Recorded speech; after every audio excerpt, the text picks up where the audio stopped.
जैसे कि आपको पता है कि सेहत एक बहुत बड़ी नेमत होती है। सेहत के हवाले से बात करेंगे किस तरह से अगर हमारा स्टमक गट हेल्थ जो है वो बेहतर है तो हमारा निज़ाम सेहत किस तरह से बेहतर हो सकता है। इस हवाले से हम बात करेंगे। हमारे साथ मौजूद हैं प्रोफेसर हकीम तसव्वुर मोहम्मदी, माहिर तिब्बे नबवी यूनानी, हुजामा एंड लीच थेरेपिस्ट। अस्सलाम वालेकुम। वालेकुम सलाम। सर कैसे हैं आप? अल्लाह का शुक्र। सर अभी भी लोग हिकमत की तरफ बिलीव रखते हैं उस तरह से, जैसे कि आप देखें? जी बिल्कुल जी, हिकमत की तरफ तो पहले से ज़्यादा लोगों का बिलीव हो गया है। अच्छा। हाँ जी, उसकी सबसे बड़ी वजह ये भी है कि एलोपैथिक अद्वियात खा के लोग जो है ना एक मर्ज़ की खाते हैं और 3 मर्ज़ें उसको विरासत में फिर मिल जाती हैं।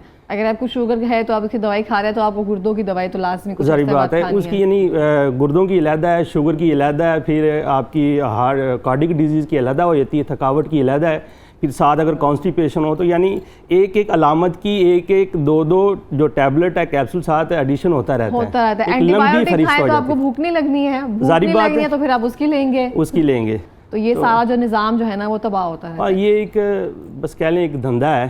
तो एलोपैथिक ये नहीं कह सकते, लेकिन एलोपैथिक अच्छी है मेडिसन, लेकिन ये कि एक अगर मर्ज़ की आप मिसाल के तौर पे ब्लड प्रेशर की कोई पेशेंट दवाई ले रहा है तो उसको फिर साथ दिल की दवाई भी लेना पड़ती है, फिर साथ गुर्दों की दवाई भी लेना पड़ती है, यानी एक मुकम्मल इलाज नहीं है। आपने जब आपकी मेडिसिन शुरू होनी है ना तो मरते दम तक आपकी अद्वियात की लिस्ट बढ़नी है, कम नहीं होनी। ठीक हो गया। तो सर हिकमत में क्या होता है? आपको सिर्फ जो मेन हेल्थ है सिर्फ उस पर फोकस किया जाता है जो मसला है?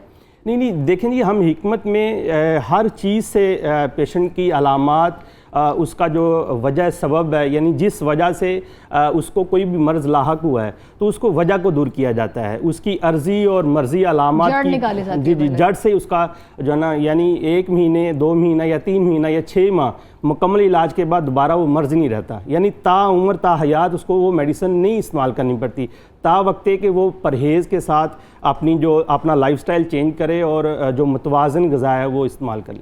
सर मैंने देखा है या सुना भी है मैंने अक्सर कि जो हकीम होते हैं ज़्यादातर, आपकी बात नहीं कर रही हूँ, तो वो एलोपैथिक मेडिसिन भी जो है ना वो उसमें यूज़ कर लेते हैं। नहीं देखें जी, ये एक प्रोपेगेंडा भी है और ऐसे है इसमें कोई सच्चाई? वैसे नहीं, ऐसी कोई सच्चाई नहीं है। क्योंकि हमारा मानना है और हकीकत भी है कि जो तिब्बे यूनानी है, तिब्बे नबवी है, तिब्बे इस्लामी है, ये एक मुकम्मल तरीका इलाज है। तो एक मुकम्मल तरीका इलाज को क्यों ये एलोपैथिक अद्वियात का सहारा लेगा? हम तो खुद मुकम्मल हैं। बिल्कुल ऐसा ही है। हाँ। सर मुझे बताएं कि जो गट हेल्थ होती है, स्टमक की हेल्थ, तो इनकी ख़राबी की वजह क्या बनती है? जी आपने बहुत अच्छा टॉपिक छेड़ा और आजकल जो है ना वो स्टमक के जो अमराज हैं, जो मैदे के अमराज हैं, बहुत कॉमन हो गए हैं और माहरीन ने जो मैदे के अमराज है उसको उम्मुल अमराज कहा गया है, यानी सब अमराज की माँ है। ये और जितने भी अमराज जन्म लेते हैं फिर मैदे की ख़राबी से आगे जन्म लेते हैं और एक अंदाजे के मुताबिक 70% जो बीमारियां हैं वो मैदे की वो निज़ाम हज़म की ख़राबी की वजह से होती हैं। और जो अजीम तिब्बी साइंसदान है बुकरात, उसका मानना है, उसका कहना है कि जो मैदा एक मजबूत तरीन उज़्व है और लोग साल की मेहनत से और बदपरहेज़ी से इसको ख़राब कर लेते हैं। तो सर इसके वजह क्या है, रीज़न क्या है, किस तरह से ये ख़राबी की तरफ जाता है? देखिए इसकी मौजूदा दौर में इसकी तो बहुत बड़ी वजह जो एक रीज़न जो है वो ये भी है कि साफ़ पानी हमें मुयस्सर नहीं है। जो पाकिस्तानियों को जो यहाँ की रीजन है उसको साफ़ पानी मुयस्सर नहीं है। आलूदा पानी से फिर वाटर बोर्न डिजीज़ जो है ना वो पैदा हो रही हैं। पेट का दर्द है, डायरिया है, इसहाल है, टाइफाइड है या हैज़े की ख़राबी है, ये सारी जो वाटर बोर्न डिजीज़ के अंदर शामिल होती हैं। तो ये भी इसी में फॉल करता है, ज़ाहिर बात है। और दूसरा जो सबसे बड़ा जो फैक्टर ये है कि हमारा जो लाइफस्टाइल वो ठीक नहीं है, हमारा खाने पीने का सोने का तरीका ठीक नहीं है।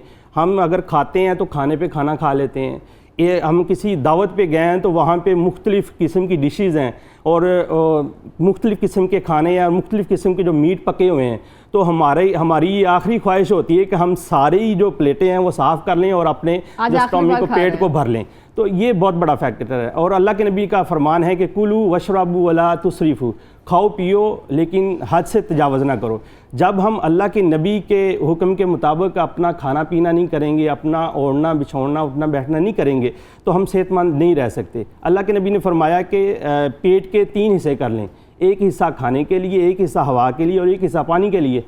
तो हम ये तीनों ही भर लेते हैं और जहाँ तक हाँ बिल्कुल जाहिर बात है सांस लेने की जगह भी नहीं होती, तो जाहिर बात है मैदा एक ख़ास हद तक उसे हजम करेगा और उसके बाद फिर तजावीज़ पैदा करेगा। सर पता कैसे चलता है कि आपको स्टमक का प्रॉब्लम है? वैसे कोई सिम्टम्स आते हैं?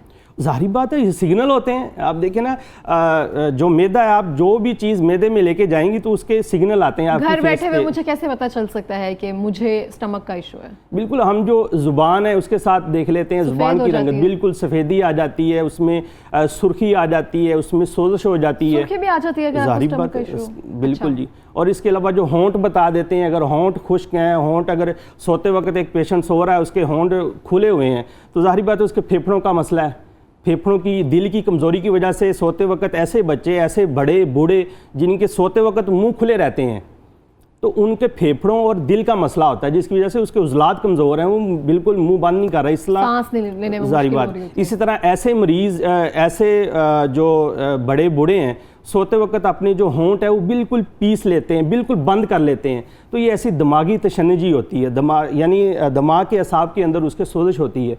इस तरह बहुत सारी अलामत है जिसके ज़रिए हमें मुंह के जायके से पता चल जाता है। अगर मुंह का जायका कड़वा है तो उसको गर्मी का मसला है, गर्मी खुश्की है, मैदे के अंदर प्यास ज़्यादा लग रही है, प्यास कम लग रही है।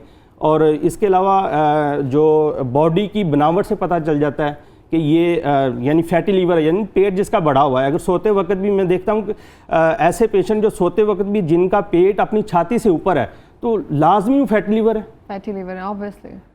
तो सर आप जैसे अब कोई भी मर्ज की तशखीस करना हो तो आप लोग नब्ज चेक कर लेते हैं? बिल्कुल जी। तो नब्ज से कैसे पता चल जाता है कौन सा मर्ज कैसे है? जी नब्ज से बिल्कुल जी, हम नब्ज के साथ साथ हम उसकी जो अलामत को भी देखते हैं, ठीक है। अच्छा। उसके जो यूरिन है उसको भी देखते हैं, एनालिसिस करते हैं, उसकी रंगत से पता चल जाता है।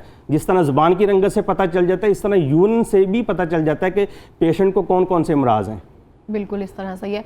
तो सर इसका हल क्या है? कोई दवाई इस तरह से है जिसको हम यूज़ करते हुए या रोज़मर्रा की अशिया में हम चेंजिंग कर सकें, खाने में कैसे इन चीज़ों से बचा जा सकता है? देखिए जी, जो निज़ामी इंहज़ाम है ना, ये तो इसमें बहुत सारी स्टेजेस हैं। जिस तरह मैदे की तेज़ाबियत है, ब्लोटिंग के मसाइल हैं, गैस के, कब्ज़ के मसाइल हैं, इस तरह अल्सर हो जाता है। तो हर जो बीमारी है उसका इलाज भी मुख्तलिफ है।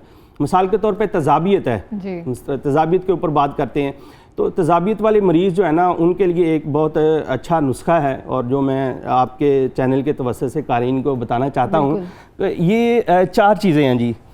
ये छोटी इलायची है, अच्छा ठीक है, ये सौंफ है, ठीक है, और ये कशनीज़ है जिसे धनिया कहते हैं, सूखा धनिया। ये तीनों चीज़ें आपके किचन के अंदर मौजूद हैं।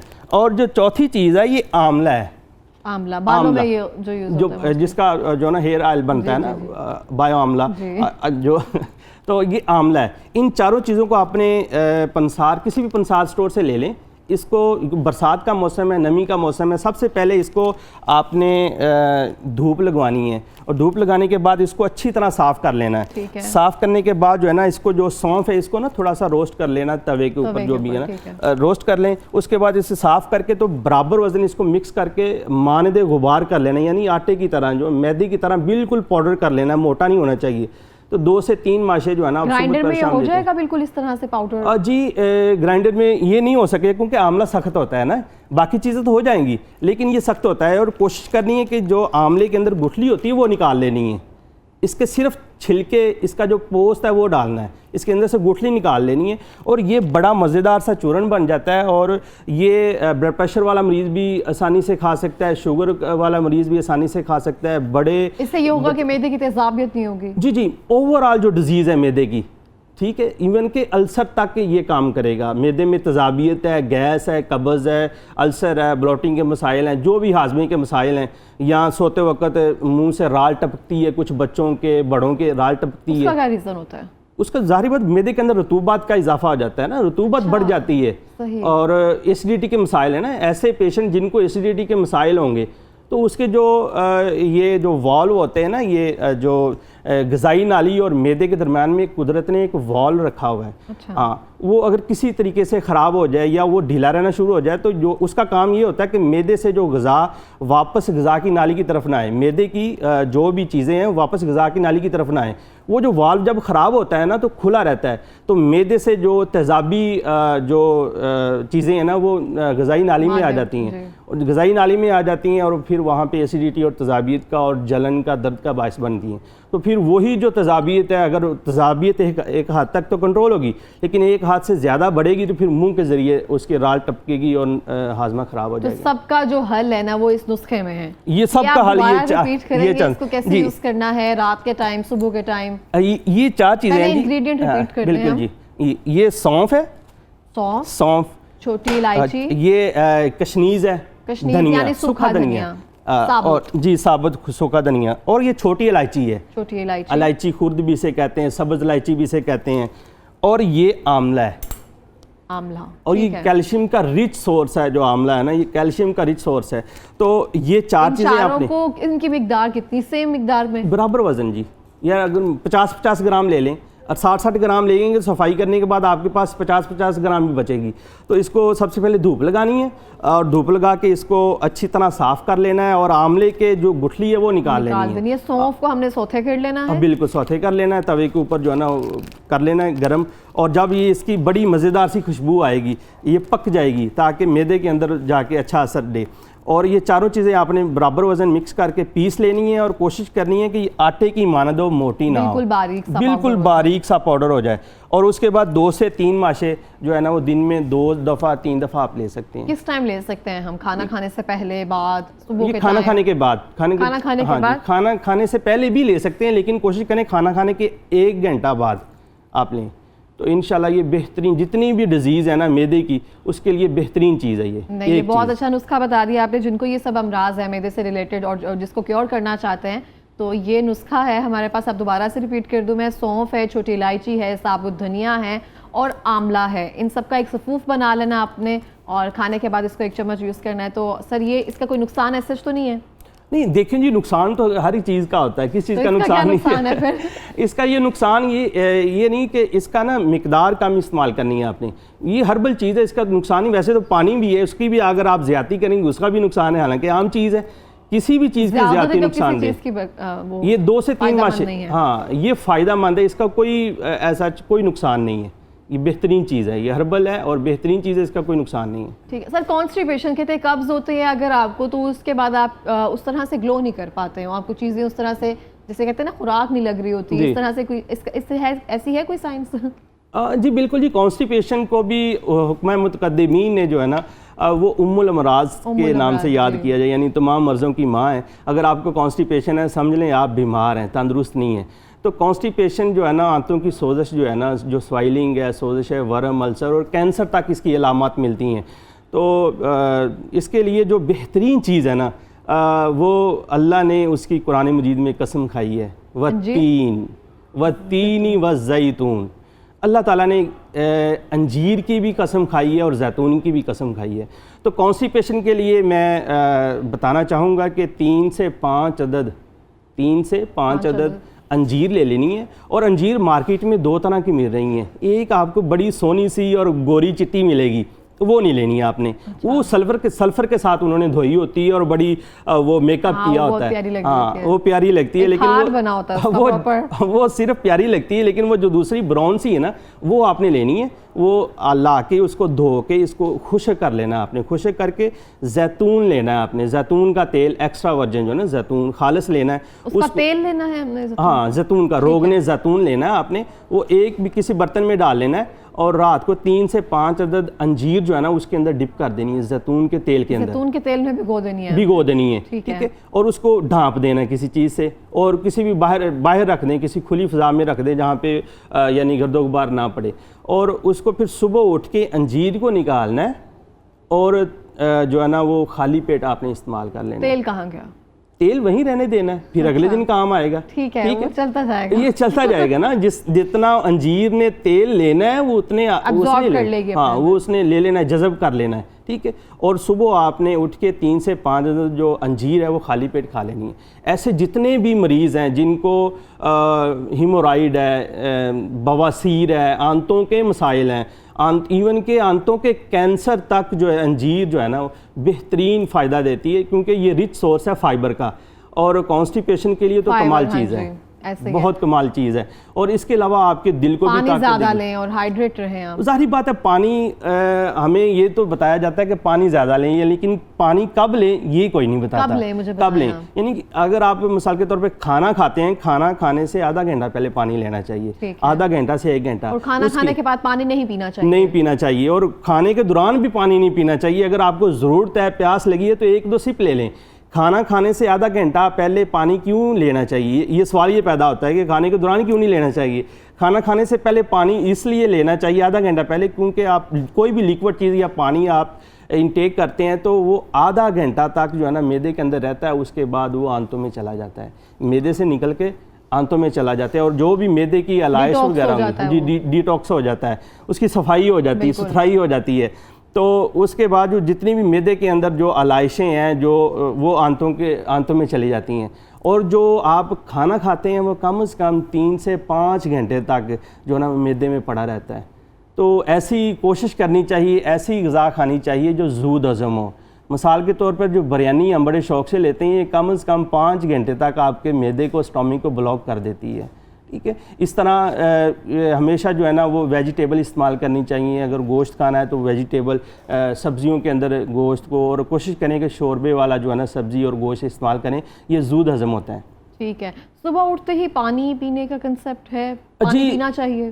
जी, हर बंदे के लिए पानी नहीं पीना चाहिए। मैं अपने मरीज़ों को ये कहता हूँ कि पानी अगर सुबह उठ के पीना है, उसकी 2 तरह के मरीज़ हैं। मैं जब सुबह उठ कर पानी नहीं पीती तो मुझे लगता है मैं फ्रेश नहीं हुई। फ्रेश नहीं है। हाँ, अगर ये पानी कब पीना चाहिए, जब प्यास लगे। अगर आप सुबह उठे हैं, आपको प्यास लगी है तो पानी पिए, ये सिग्नल है, ये आपका मैदा कह रहा है कि मुझे पानी की ज़रूरत है, तो आप उसको पानी सुबह उठ के पानी पीने से डिटॉक्सिफाई नहीं होता, सफाई नहीं होती मैदे की? नहीं, हर मरीज़ के नहीं। ऐसे पेशेंट जिनका ब्लड प्रेशर लो रहता है वो सुबह उठ के पानी नहीं पी सकते। अगर वो पानी पिएंगे तो वो और गिर जाएंगे, ठीक है।